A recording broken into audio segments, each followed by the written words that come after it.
Alright everyone, welcome back to another episode of my RAD power bike series. This is the RAD Mini here, and so it took a while. I did the unboxing. First issue I had, I kind of already did a test run. I'm going to do another test run here, but my initial ride, when you take it out of the box brand new, because I kind of learned from my RAD Rover series. That when you get them out of the box from the manufacturer or wherever they come from, everything's not always right, and shipping and everything, it's going to be different for everyone. But here's my scenario, and this is what happened to me, is putting it together was very easy. It was essentially 5 minutes to unbox and 10 minutes to put together. Very simple. Most of it comes together. I barely use any of the tools, but I didn't put on the light yet. That's a no-brainer. That's easy. I'm gonna just save that for later. But what I did notice was that there was a lot of noise coming from the gears here. I don't know if something that I did or anything. Okay, but the derailleur is different than the RAD Rover. As you can see, the settings are the H level and the L level are right here. RAD Rover is kind of in the back. Not a problem. And the other thing, as I looked around, is I did get some damage. I don't know what it's from or why, but if you look here, if you look right here, you can see that. You can see slight damage right here. I don't know where that's from. But you can see that there's some damage here. And also, my kickstand, for some reason, it doesn't completely go flat. As you can see, I put my pinky in here, and it literally just is holding. It's just this edge right here for some reason. I don't know why. I figured maybe I can adjust it, but I did notice some damage here and also right here, but I don't think it's anything that's a problem. And typically when you do get it out of the box, the brakes will rub up. The brakes will rub up against the brake disc, but remember, you're supposed to have a break-in period, so I'm allowing some break-in period. The brakes are usually very tight. That's what I learned from the RAD Rover, but I think that's normal. This was not tight enough, and that's why the wheel and the steering and the stem were moving around, so I had to adjust that. But that's typical out of a unboxing. The bell works, the brake works, the gear shifting works, the throttle works, everything basically works.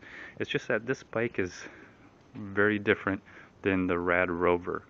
It feels different, it rides different, the smaller tires, all that stuff, it's different than the RAD Rover. But I'll go ahead and I'll ride it around and do another test. I got 1 mile on it, and then I'll tell you how it feels for the most part. So let me just ride around one more time. I already changed the settings, and I'll do an episode on this. It's pretty much the same, but I've already set it to 25 miles an hour. I already inflated the tires. I have not adjusted the brakes yet. I do need to break it. I need to break in the brakes, but I could already tell that I may need to actually adjust the brakes, and not only the brake pad, but the actual brake itself. I probably need to adjust. I could hear it rubbing, but let me just ride with it, break it in. I don't know how many miles they want me to break in, but I'll ride around for 30 miles, and then I'll revisit this and see how it feels. I could tell you that it rides different than the RAD Rover, but it is for serves a different purpose. So let me cut in and cut out real quick. Alright everyone, I'm back, and this is my initial test ride, and so far a couple things. It does feel slower. Maybe I need to tune it. Again, this is a break-in period, so I did full throttle. It only got up to like 20 miles an hour on here, and so that's one thing. So I know the brake pads, it's set to go at the highest speed, 25 miles an hour. So the brake pads kind of are rubbing. That's the first thing I'm going to work on, is actually adjusting the brakes, and then eventually the brake pad. The front brakes here on the left side, I could tell the wheel is kind of moving because the brake pad is not quite lined up. The brake itself is not lined up, and also the brake pad probably needs to be adjusted eventually. So I'll actually have to move. I'm gonna probably actually have to adjust the actual brakes on those. Perhaps the same thing here as well. Adjust the actual brakes by loosening these, and then clamping down on the brake pad on the disc brakes, and then retightening those. The derailleur, even on the lowest setting, which is 1, but the highest gear, the noise kind of does go away, but you can see right here, you can see these wet marks right here, right here as well, and then right here and here. You probably see them all over the wheels. The chain probably hits up against the wheel on the lowest setting. You can see how real close that is. And so that may be an issue. I don't know if it's I don't think it's the wheel itself. Again, I don't know what to do about that, but it works. I guess I may not go into the first gear that often, go into the second gear. So I did the best I could on the derailleur, but it's not making that much noise anymore, which is good.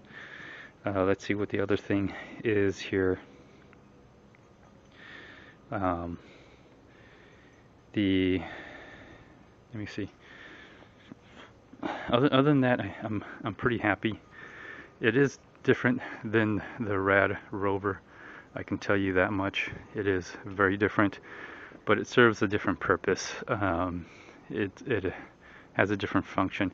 The smaller wheels, I don't know if that makes it slower, but the most I could do was like 21 miles an hour. And again, I think it does have to do something with the brake and the brake pads rubbing against the brake disc. Other than that, I'm pretty happy with it. It does work. Most likely, I will need to fine tune the bike here, and the Mini Rover, or the RADMINI. I'll do an episode on how you can fold it. Eventually, I will use the back rack for storage. I think I have some milk cartons I could put on the back. I may take this to the grocery store. I still want to get the front fenders. They are the full fenders, front and back. They're out of stock right now, so I'm waiting for them to restock on the fenders. I'm not really interested in the front rack, so I'm okay with that. Other than that, I did raise up the seat, as you can see, and that's for me. Anything else? You know, I might. One of the things I might consider, and I haven't yet, is I already see without the full fenders, you get like mud and dirt. I already got, you know, pretty much dirt flinging from the tires here. I might plasti dip or do something with this right here. I just don't want this hitting on the concrete or anything, scratching it up. So I might do something here, be a little creative and just plasti dip something or whatever I can do. The kickstand, I don't know what to do, but it works, so I guess I can't complain. Although it's not quite, again, not quite level here for whatever reason. Other than that, man, I really do see I got some mud here just riding around, and I got some dirt here already. But other than that, you know, eventually I'll wait for the full fenders and front and full fenders. Other than that, I'm very satisfied. I'm happy. I bought two. I bought the RAD Rover and I bought the RADMINI. So I got, let me see, this was $1,300, $200 off, so it works.